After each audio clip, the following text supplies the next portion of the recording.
Now that we've covered how to create a simple objective with killing multiple enemy AI players, we are now going to cover how to set up more complex objective. So here I created a scenario.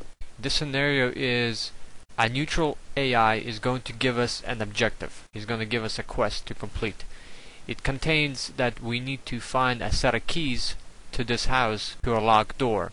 This set of keys will allow us to open the door and get inside. Inside, we'll be able to get this bag, which will give the player some money.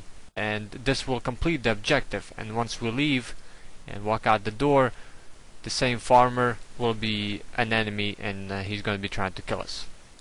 So let me jump in the game, and then we're going to be able to go through one by one, step by step, and I'll describe everything that's happening and how I create a very similar structure. So first we need to go to options and we need to turn on our subtitles. So now we're going to walk up and we're going to talk. He's going to tell us that he lost his keys and he needs help to get inside. Then we receive our quest and we get a little hint pointing to a set of keys and where to find them. So as we walk up to him, but before we do that, let's walk up and try our door, and it's locked. So let's go and grab our keys, and now we should be able to open the door, get inside, and pick up the bag. We're going to receive $500, and we have completed our objective. Now as we walk outside, we encounter resistance, and it's the same farmer that we saw that we got our quest from. So now let's go through one by one and cover how we created this whole scenario. So let's go to our object list, and under the drop down menu let's choose objectives, and this objective is get the bag. Objective order number is set to 2 because our first objective that we created was set to 1, and this is set to 2. Our text ID, which is the name of the objective, is get the bag. Location editor, this is the hint that we received to help us find the keys, little star. This is set to eColor to star silver, and that's it. All it is, it's just a it's a helper to help us find the keys, and it's tied to our objective. And then the rest is enable and start. I have this turned off. Now this set of keys is just a regular model. And if you go down to your model browser and you type in asterisk key, you get this set of keys. And by default, it's just a model. And what you need to do is you need to set the class to your object, to trigger object. So by default, placing the keys in your map, they're just a model object. For my set of keys, I changed the class to trigger object, and you can do so by typing in the mask trigger and setting the keys to a trigger object. Then I checked on active trigger and I created 2 actions. One is action appear, and what I wanted to happen is when we walk up and grab the keys, I want the keys to disappear. Next one is target. I set the keys as target, and type, I set that to disappear. For our second action, I created action lock unlock, and this is set the target to the door, which is this door, and C type I set it to unlock. And then going to our door is just a regular door with a class or door required use, and you can input any door that you like by typing in asterisk door and selecting any of these doors. And then here the important property is be locked, set to true. And then inside we have our bag, and just as the keys, our bag is a trigger object. And if you go into your model browser and type in bag, you can input this bag, and by default it's just a modeled object, so you will need to change its class to a trigger object. Next, I have 6 actions on execute. I have 1 set to action appear disappear. My trigger object that I wanted to disappear is the bag, and C type to disappear. So when we walk up to it and trigger it, it disappears, and an instant action is set to instant player money income, and delta is the amount of money you want the player to receive. Then we have next 2 actions are action appear. The first one is for our neutral AI, which is set to disappear, and the next appear is set to another AI for to appear. So the first action appear is set for this AI, the one that we talked to, and when we grab the bag, I want our neutral AI to disappear, and for the following action appear, I wanted this AI to appear. So what I'm doing is when the player grabs the bag, I'm making this AI disappear and this one appear. So it appears that the guy who we got the quest from is the same guy that we're going to be fighting. Then going back to our bag, here's our two action appears for our AI. One set to disappear and the other one set to appear. Notice that the targets are set for specific AI, so the target action is very important.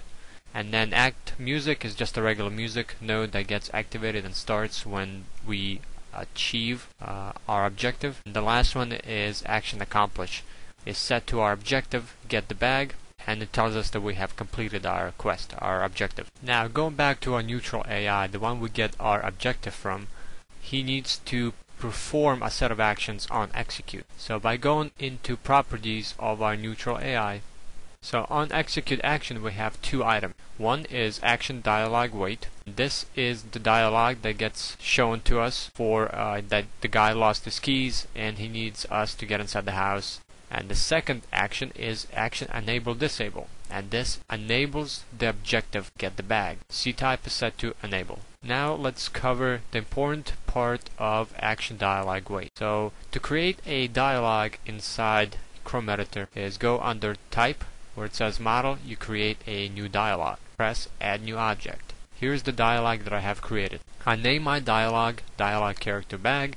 Then I set the character is the character that speaks, the farmer. And text ID is set to dialogue01 farmer, and this is a string that gets performed, and we need to create a file. We need to create a script file inside our map directory that tells this character what to say. So let's do that now. So here's my map directory. Inside this map directory I created a strings file just by opening up a notepad and then saving this as map name underscore strings underscore en. So here's the string that gets created. The first section is the name of the dialogue string for the farmer, and the second one is the text, the dialogue that he says. Then again I went ahead and I save as. This is very important that you name it your map name underscore strings underscore the language en. In order for this to work, you need to include this name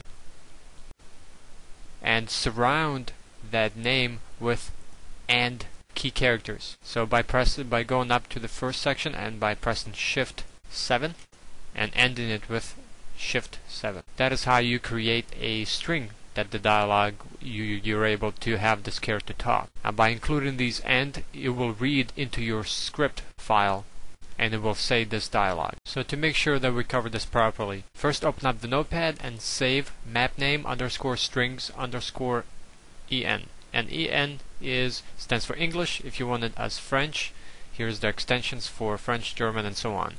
And save it as scr. And this needs to be saved inside your map folder. Here's my map folder, and here's my strings.scr. So this is the info you need to include. The dialogue01 underscore farmer, you can change this to anything you want, and as long as you update it inside the text ID and surround your string with both and signs, which is Shift 7.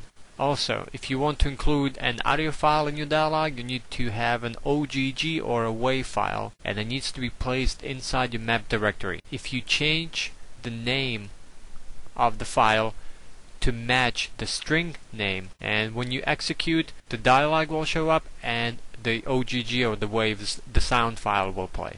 Also, don't forget that you can go up to quest elements and scroll down and choose activator poster or activator quest giver and just insert right in there into your map.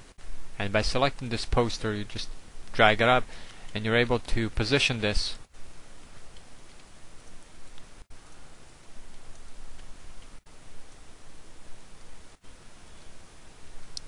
the bottom of the locator is where the star will show up.